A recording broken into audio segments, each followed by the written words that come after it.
Olá,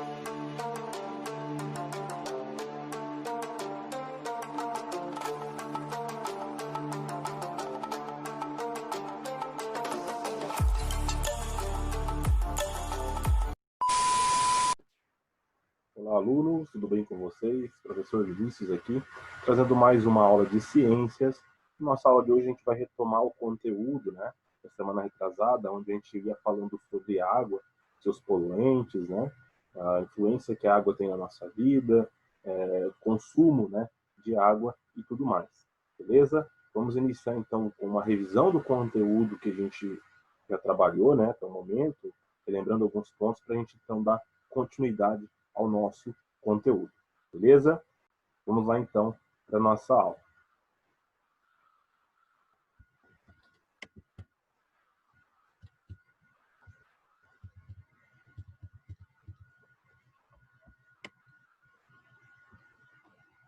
Então, na aula passada, né, na semana passada, semana retrasada, então na semana retrasada, desculpe, a gente falou a respeito da poluição de água, né, sobre essa influência que a poluição de água tem em relação à quantidade de água disponível para a população, né? Então, certas atividades humanas continuam gerando poluentes, sendo muito prejudiciais ao ambiente, alterando profundamente a qualidade dessa água que a gente utiliza durante o nosso dia a dia.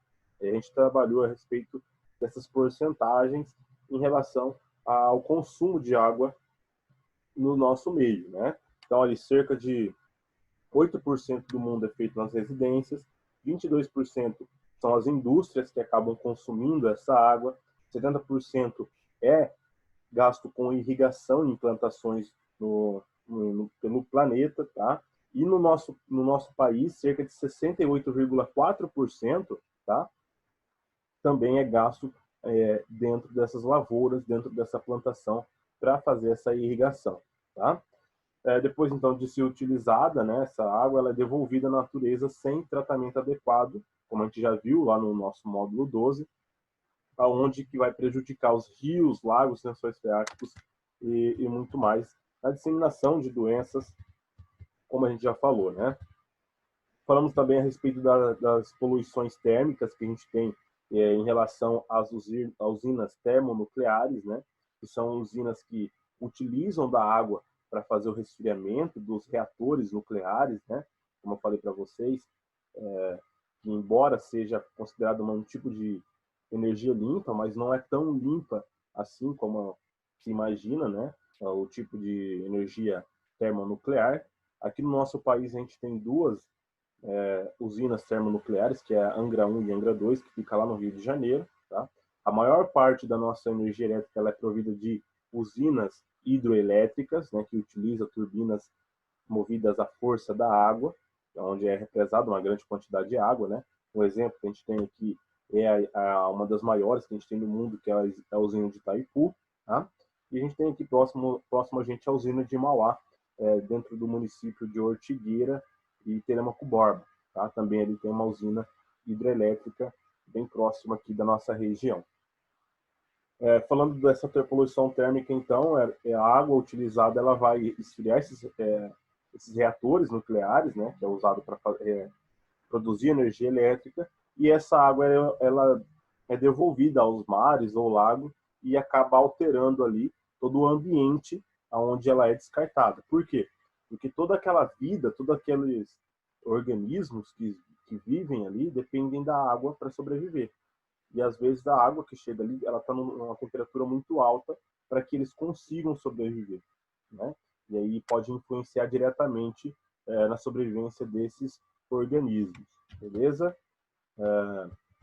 E aí a gente fez a atividade 1, já corri com vocês essas duas atividades, tá? E agora a gente vai entrar dentro do tema água, não desperdice, tá? É o tema principal da nossa aula de hoje, né? Eu vou ler aqui o textinho com vocês, né? Peguem a apostila de vocês lá na página 318 para acompanhar essa nossa aula, tá? Então, no Brasil, além de poluirmos muito nossas águas, ainda fazemos o uso impróprio delas. Por ser um país em que existe uma enorme quantidade de fontes de água doce, como rios, fortaleceu-se uma cultura de desperdício. Tá? Então, o que é isso, pessoal? O nosso país, por ser um país onde a abundância de água é muito grande, né, a quantidade de água que a gente tem é muito grande, começou-se a ter aquela ideia de que a gente pode desperdiçar, que esse recurso ele não vai acabar para a gente, tá? Que é uma falsa muito grande, uma mentira muito grande. Por quê? Porque a gente sabe, tá? Inclusive a gente está passando por um processo de estiagem muito longo, choveu alguns dias atrás, mas não foi o suficiente para repor a quantidade de água que a gente necessita nos rios, lagos e mananciais. Tanto é que nossa capital, Curitiba, ela está passando por um, um período muito longo de estiagem, de seca, e eles estão tendo problema lá em abastecimento de água, tá? E isso, tá, nos coloca em uma situação onde a gente tem que pensar mais a respeito desse recurso que a gente tem, tá? Será que ele é tão incabável assim? Será que ele é tão provável de acabar, né? Apesar de a gente ver em grandes quantidades, né? Não sei se vocês já passaram por alguns rios grandes que a gente tem aqui próximo da gente, o Rio Ivaí, o Rio Paranapanema, ali depois de Londrina, tem o Rio Tibagi também próximo de Londrina, que são rios relativamente grandes, né? E a quantidade de água o fluxo de água neles também é bem grande. E dá essa falsa impressão para a gente que não vai acabar. Mas isso, na verdade, é uma falsa ilusão. Por quê? Porque é uma forma de que essa água tem, tá? E ela está se renovando, né? A gente tem períodos de chuvas constantes, né? Como acontecia no passado, a gente tem ali um recurso a todo momento à nossa disposição. Mas quando a gente sofre por um grande período de estiagem, né? Que é o que a gente está passando agora nesse momento, a gente começa a perceber que essa água, ela tem sim um nível, e ela tem sim um momento que ela não vai conseguir mais suprir as nossas necessidades, tá? Então veja alguns exemplos do uso cotidiano no infográfico das páginas 320 e 321. E reflita sobre os seus hábitos de consumo. Você poderia mudar alguns dele para economizar esse recurso, tá? Então vamos lá na página 320 e 321, que ele traz para a gente um infográfico falando sobre o consumo de água, tá? Então aqui durante, por exemplo, quando a gente acorda, escova os dentes, tá? No número 6 e 7, tá? A gente tem um gasto muito grande de água, tá? Então a gente está aqui, um minuto, aqui, tá? Então, ó, 6 e 7, uso do vaso sanitário e lavagem do rosto, escovar os dentes, tá? 1 minuto de torneira aberta, o consumo diário de 2,5 litros, e também de escovar os dentes de 2,5 litros, e lavagem do rosto também 2,5 litros de água. Lavagem de louça, cerca de 15 minutos, 120 litros de água. Lavagem de carro, 15 minutos, de 350 a 780 litros de água, ou seja, uma quantidade bem grande, né? Lavagem da calçada, 15 minutos, 300 litros de água. Regar as plantas, 10 minutos, 190 litros de água, né? Uso dos vasos sanitários, uma descarga, caixa acoplada, 30 litros, né? A gente já falou de escovar os dentes e lavagem do rosto. Banho, 10 minutos, de 90 a 100 litros de água. Lavagem de roupa, né? Máquina de lavar, 5 quilos de roupa, né? 135 litros de água consumidas, né? Lavagem de roupa no tanque, 5 quilos também. Tem 280 litros de água consumida. Veja aqui que a lavagem de roupa pela máquina de lavar, ela é mais econômica. Por quê? Porque tem algumas máquinas mais modernas agora, tem ali a opção de reaproveitamento da água para se utilizar conforme a gente vai lavando a roupa, tá? Então ela tem essa opção de você reaproveitar, tá? E no tanque a gente não tem essa opção. A gente lava, enxágua, e a gente tem que descartar essas, essa água que se sujou, né, ou que não foi utilizada. Bom, dando continuidade então, será que a gente conseguiria mudar algum tipo desse hábito para a gente conseguir economizar esse recurso? É o que a gente vai discutir agora dentro da nossa aula, tá? Então note que não são apenas os hábitos inadequados e muitas vezes irresponsáveis do uso da água que causam o desperdício. A falta de manutenção dos encanamentos da cidade, de nossas residências, também contribui, como rachaduras na tubulação e torneiras pingando, tá? Então a gente tem que tomar muito cuidado com isso. Às vezes a manutenção bem feita da tubulação, né, e também das torneiras, pode fazer com que eu tenha uma diminuição do consumo de água meu diário. Tá? Repare ainda que o uso de água da chuva pode ser uma boa forma de estabelecer desse recurso. Essa prática é comum na região do Nordeste por meio de cisternas. Então a gente está vendo aqui uma cisterna, tá? Construída então numa área do semiárido brasileiro, lá em Canudos, na Bahia, né? Note que a água da chuva escorre pela calha para a cisterna. Então, toda a água que cai no telhado, ela é reaproveitada e fica aqui na cisterna. Tá? Algumas casas mais modernas hoje em dia, tá? E alguns prédios, que a gente chama de prédios verdes ou prédios ecológicos, estão se adaptando também a esse meio. Tá? Eles fazem a captação da água da chuva, tá? E essa água da chuva ela é utilizada para quê? É utilizada para lavar calçada, tá? Para usar no vaso de descarga. Por quê? Porque esse tipo de água que a gente utiliza, tanto para lavar calçada, lavar o carro, né? E usar na nossa descarga do vaso sanitário, não é uma água que a gente precisa, tá? Que seja tratada, ou seja, ela não precisa estar totalmente limpa, tá? Não precisa ser uma água 100% pura, como que a gente utiliza hoje em dia, que vem na nossa tubulação, né? Então essa água ela pode ser reaproveitada da chuva, por exemplo. Por quê? Porque ela vai ser usada, por exemplo, para dar descarga ou ela vai ser usada para lavar calçado. Tá? Uma outra forma de reaproveitamento da água pode ser também reaproveitar a água que lavou a roupa para lavar a calçada. Né? Uma das formas de se economizar e se reutilizar esse recurso tão precioso que é a água. E também acaba diminuindo o quê? A conta de água lá no final do mês. Né? Então, se eu tenho um sistema desse, né, na minha casa, onde eu capto a água da chuva para poder lavar a calçada, para poder usar na descarga, eu já estou diminuindo o consumo da água que vem da rua, que já vem, é uma água tratada que a gente pode utilizar para outra coisa, para tomar banho, né, para fazer comida, para lavar o rosto, escovar os dentes, que é uma água que a gente precisa que esteja limpa como a água que chega nas nossas casas, beleza?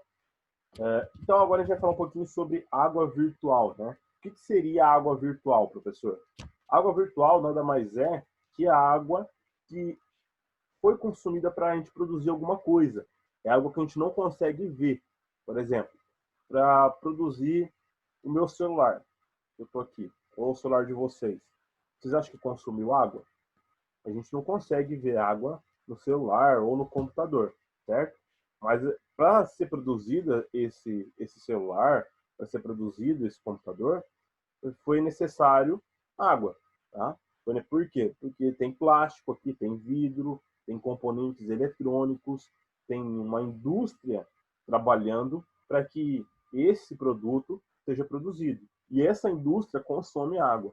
E essa água que foi consumida pela indústria para a produção desse material aqui, a gente chama de água virtual. Apesar da gente não estar vendo água aqui, a gente tá, é um objeto seco, né? Ele consumiu água para a sua produção. E basicamente o conceito de água virtual seria isso, tá? Que a gente vai discutir um pouquinho agora aqui na nossa aula, tá? Vimos então que a maior parte da água consumida atualmente é usada pelas indústrias e pela agropecuária. Isso quer dizer que os alimentos que consumimos ou os produtos industrializados que adquirimos também envolveram a utilização de água em sua produção. Tá? Então, a água é necessária para a obtenção ou fabricação de diferentes produtos. Tá? E aqui ele está trazendo para a gente mais a comida, né?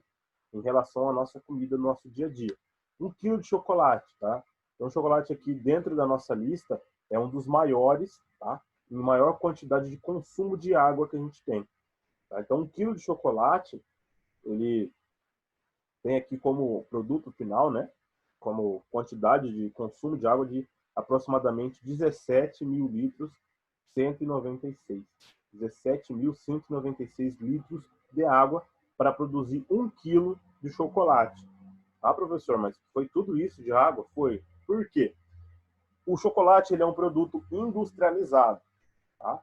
E ele tem como principal matéria-prima quem? Ele vai ter como principal matéria-prima o cacau, certo? Só que ele não vai só cacau, né? A gente sabe que vai também outros ingredientes E esses outros ingredientes, como por exemplo o açúcar, que tem como matéria-prima a cana-de-açúcar, também tem um consumo de água. Tá? E aí a gente vai agregando todos esses ingredientes, todo esse processo que ele acaba sofrendo durante o processo de produção, e a gente chega num produto final que consome uma grande quantidade de água na sua produção. Tá? Outra coisa aqui que consome bastante água é o couro bovino. Tá? Por quê? Porque 1 quilo de couro bovino ele consome aproximadamente 17.093 litros de água. Tá? Então, por exemplo, toda vez que eu estou lá, que eu estou vestido um sapato, ou eu estou com minha mochila, né? Ou alguma coisa que é feita de couro bovino, né? Não tem nada aqui para mostrar para vocês, mas toda vez que a gente está utilizando aquilo ali, aquele couro que a gente está utilizando não é o couro que acabou de sair do boi e já foi colocado lá para fazer a bolsa, para fazer o tênis, para fazer o sapato, tá? Ou para fazer a jaqueta. Aquele couro ele passou por um processo muito demorado de industrialização, tá? Então ele teve que ser curtido. Além disso, o boi que ele foi retirado aquele couro, ele consumiu também uma quantidade muito grande de água durante o seu processo de crescimento, lá no pasto, tá? A gente também tem o consumo de água dentro da indústria, né? Dos funcionários e tudo mais que acabaram consumindo água durante a produção. Né? Dentro desse processo de curtição, a gente tem uma grande quantidade de lavagem desse couro para ele ficar bem mole, maleável, para poder ser trabalhado. Tá? Então, a industrialização do couro ele consome uma quantidade muito grande também de água, assim como o chocolate. O terceiro aqui no gráfico que a gente tem é o biodiesel, né? Formação do diesel à base de soja. 1 litro de biodiesel teve um consumo de 11.393 litros de água. Tá? Ah, professor, mas é 1 litro só de biodiesel? Não tem como caber 11.000 litros, 11.397 litros de água. Bom, pessoal, como eu falei para vocês, né? Aqui a gente está falando de água virtual, aquilo que foi consumido para produzir o produto final, né? Então, para produzir 1 litro de biodiesel foi consumido no decorrer desse processo industrial dele, né, na produção, desde do primeiro momento que se planta a soja, da colheita da soja, da industrialização, do processamento dessa soja e tudo mais, para produzir 1 litro de biodiesel consumiu 11.397 litros de água, uma quantidade absurda, né? 1 quilo de carne de porco, tá? Consumiu 5.988. E aqui agora a gente vai começar a baixar a quantidade de água consumida na produção, tá? Desses produtos. Por quê, professor? Que a gente começa agora a diminuir? Porque agora a industrialização desses produtos é menor. Veja lá, se a gente comparar 1 quilo de carne de porco com 1 quilo de chocolate, qual dos dois passou por um processo industrial maior? Com certeza foi 1 quilo de chocolate. Tá? 1 quilo de carne de porco ele não precisou ser industrializado, não precisou ser processado, não precisou fazer absolutamente nada. Simplesmente criaram o porco, né, dentro da granja, lá dos parâmetros corretos para a criação desse animal. Ele foi para o abate e lá no frigorífico retiraram as partes nobres, né, fizeram os cortes e levaram para o açougue do mercado ou empacotaram e fizeram o produto para ser vendido, né? Todas as partes ali daquele animal. Esse processo é um processo menos industrial do que, por exemplo, para a gente fazer um couro bovino para fazer 1 quilo de chocolate. Tá? Não precisa passar por tantos processos industriais, né? É uma coisa mais manual. 1 quilo de carne de frango, ó, a quantidade também é bem menor. 4.325 litros de água, apesar de ser também bastante coisa. Tá? Tem umas caixas d'água que é de 5.000 litros, são enormes, né? São bem grandes. Dá para a gente perceber para consumir 1 quilo de carne de frango, toda vez que a gente for no açougue, a gente já faz essa ligação.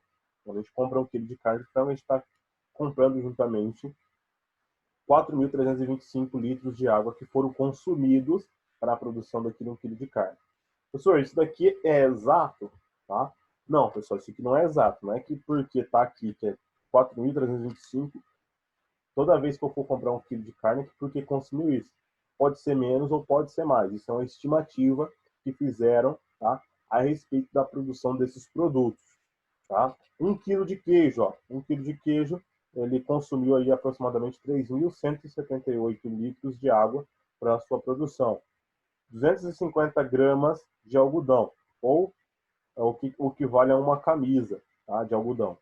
2.495 litros de água. Tá? 1 quilo de milho, 1.222 litros de água. Tá?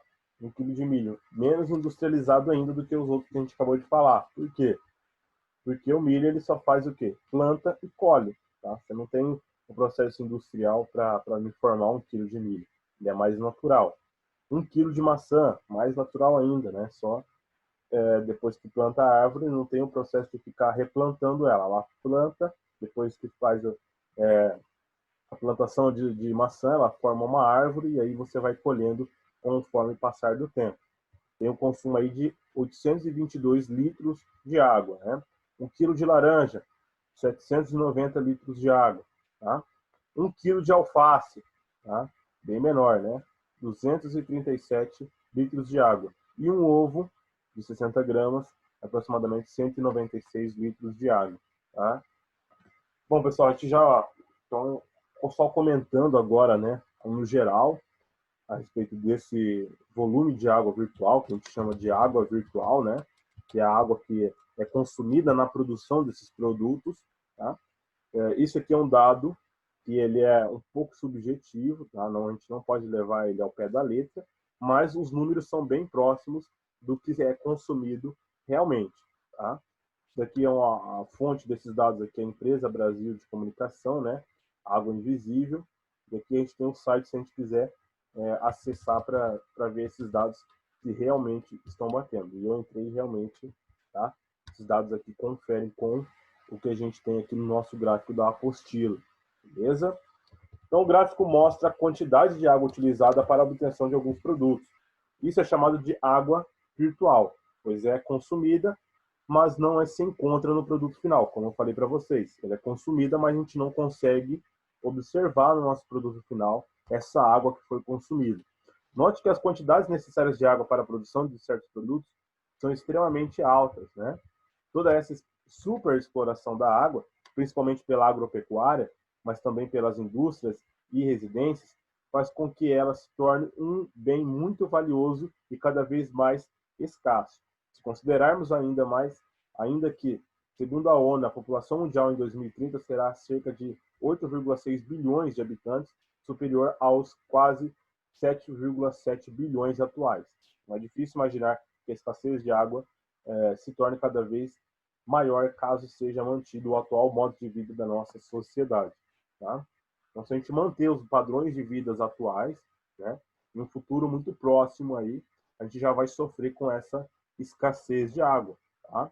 E eu digo mais alguma coisa. Tá? A gente vai sofrer não é em 2030. Tá? Se continuar do jeito que está, a gente pode sofrer uma escassez de água muito antes de 2030. Tá? E a gente não é somente os nossos hábitos que tem que mudar, a gente também tem que mudar algumas coisas em relação às leis ambientais, tá?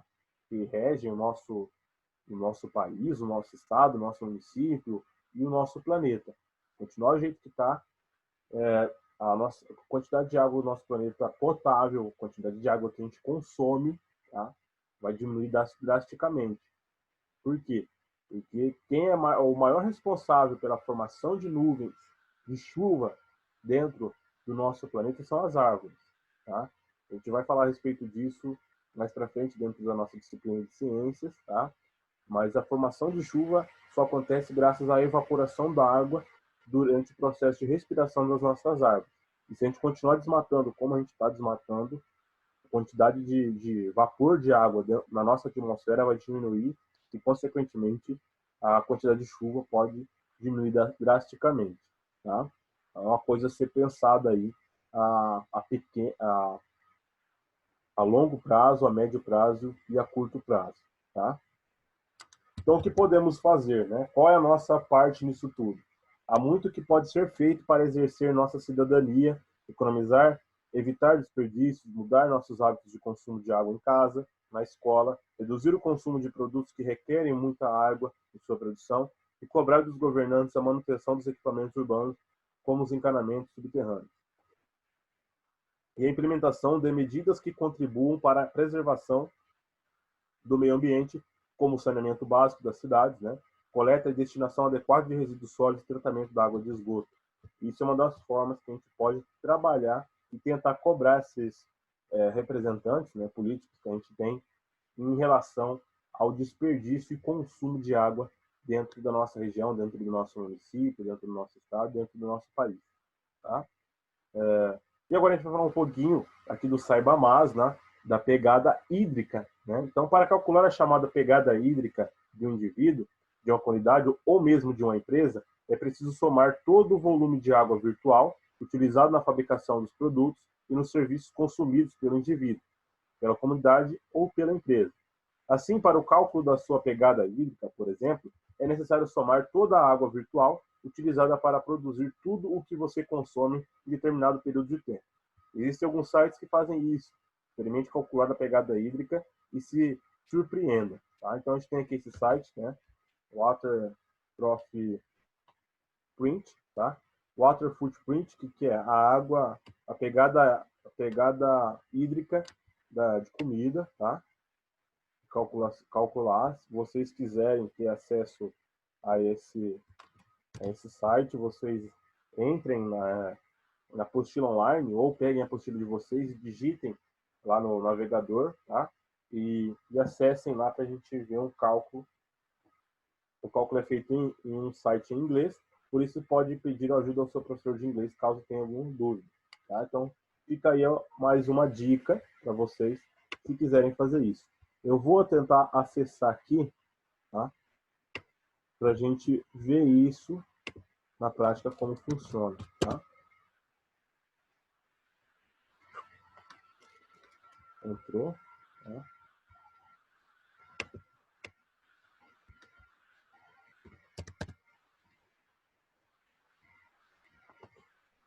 Pegada hídrica.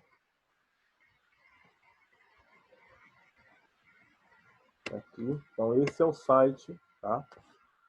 Que está falando sobre isso, né? O que é a variação da pegada hídrica, pegada hídrica comercial, pegada hídrica do comércio, pegada hídrica pessoal, tá? Você vai ter uma pegada hídrica pessoal, cobra mais.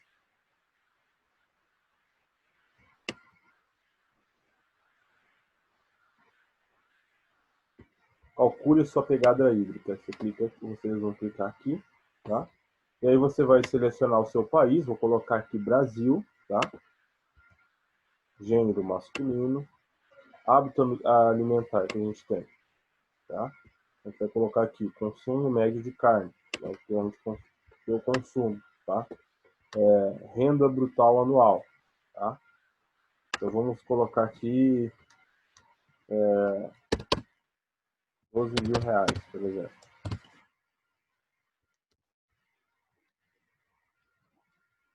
Calcular minha pegada hídrica, né? Pronto. Tá aqui minha pegada hídrica por ano, tá? Ele deu em metros cúbicos. A gente pode converter em litros se a gente quiser, tá? Então aqui ele dá em comida, né? Em frutas diárias e outras cereais. Não é tão específico, por quê? Porque ele não pede para a gente a quantidade de alimentos, tá? Mas aqui a gente tem, para minha pessoa, né? Ou para a pessoa que eu simulei aqui, tá? Ele tem aí um cálculo aproximadamente de 2.979,8 metros cúbicos de água anual, tá? Por ano, em relação àquela pessoa que a gente acabou de simular ali. Beleza? Agora a gente vai voltar lá para a nossa aula, tá?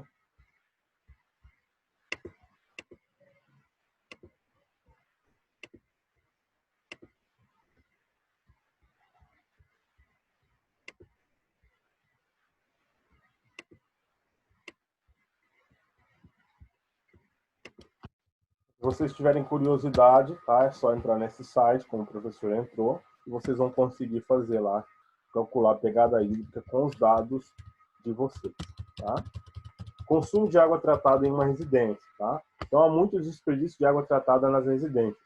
Além dos estimados de 20% a 60% de perdas que ocorrem nas redes de abastecimento desde as estações de tratamento, tá? Então, a gente vai ter desperdício da distribuição, né? Uma boa parte, cerca de 50% do prejuízo das empresas que tratam e distribuem a água, deve ser roubos, vazamentos, ligações clandestinas e medições incorretas. Então, já começa antes de entrar lá no nosso registro, tá? Então, 50% do prejuízo já começa ali. Depois aqui a gente vai ter os outros processos, né? Então, começa lá no número 1, né? Depois a gente vai ter o número 3, 4, 5, 6, 7, 8, 9 e 10, tá? Número 1, lavar os pratos, né? 2, lavar o carro. Depois a gente vai ter como número 3, lavar a calçada. Número 4, irrigar as plantas. 5, vaso sanitário. 6, pia, escovar os dentes, né? Depois a gente 8, tomar banho, né? 9, lavar a roupa. E 10, lavar a roupa no tanque. E ali a gente vai ter aquela tabela que a gente já comentou a respeito desse consumo de água, tá? Em relação a essas atividades diárias que a gente tem, né? E o que a gente poderia fazer em relação a isso, que a gente poderia reciclar ou reutilizar essa água. Então, como eu disse, né, a gente pode captar água para lavar o carro, lavar a calçada e usar no vaso sanitário, tá? Captar água da chuva. Ou a gente também pode utilizar a água que foi usada para lavar a roupa, para lavar, por exemplo, a calçada. Isso a gente já ia diminuir uma quantidade bem grande da quantidade de água que a gente consumiria no nosso dia a dia. Tá? Bom, pessoal, agora eu quero que vocês façam a atividade 2, tá? Eu vou deixar para vocês resolverem a atividade 2, tá? Na atividade 2 está pedindo para a gente assim, ó, veja a lista de produtos da Cesta Básica Nacional e calcule, tá, a quantidade de água necessária para a sua fabricação, água virtual. Depois preencha a tabela de acordo com o exemplo, tá?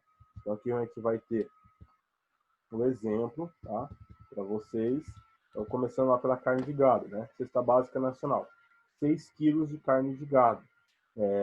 Água necessária litro para produzir 1 quilo. Então, a gente precisa de 15.000 litros para produzir 15.500 litros para produzir 1 quilo de carne, tá? Se eu tenho 6, é só multiplicar esse valor por 6 e vou chegar aqui nos 93.000 litros de água, tá? A minha já está respondida, não vou deixar aqui para vocês verem, senão vocês vão colar. Então, eu quero que vocês façam sem precisar estar observando aqui, tá? Vão olhando lá e multiplicando esses valores que vocês vão chegar no resultado final. E na nossa próxima aula, eu entro com a correção desses exercícios, dando continuidade ao nosso conteúdo, beleza? Além da atividade 2, eu quero que vocês façam o teste 2 e o para casa também, número 2, tá? Tá lá embaixo.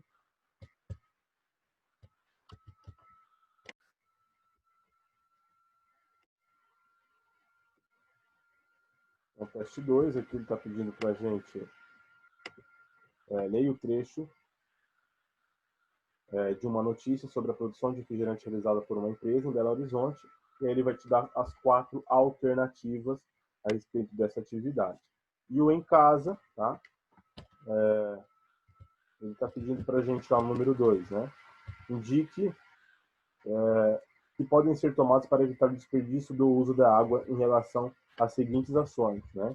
Escovar os dentes, lavar o rosto, tomar o banho no chuveiro, usar o vaso sanitário, lavar a louça na pia, lavar a roupa na lavadeira, lavar a calçada com mangueira, lavar o carro e regar o jardim. Então, vocês vão fazer, então, instruções a respeito de como que a gente pode diminuir, então, o desperdício de água nesses tipos de situações, nesses tipos de ações que a gente realiza durante o nosso dia a dia. Beleza? Bom, pessoal, nossa aula vai ficando por aqui, tá? Na nossa próxima aula eu volto com a resolução desses exercícios e a gente vai dando continuidade ao nosso conteúdo. Beleza? Grande abraço e até a nossa próxima aula.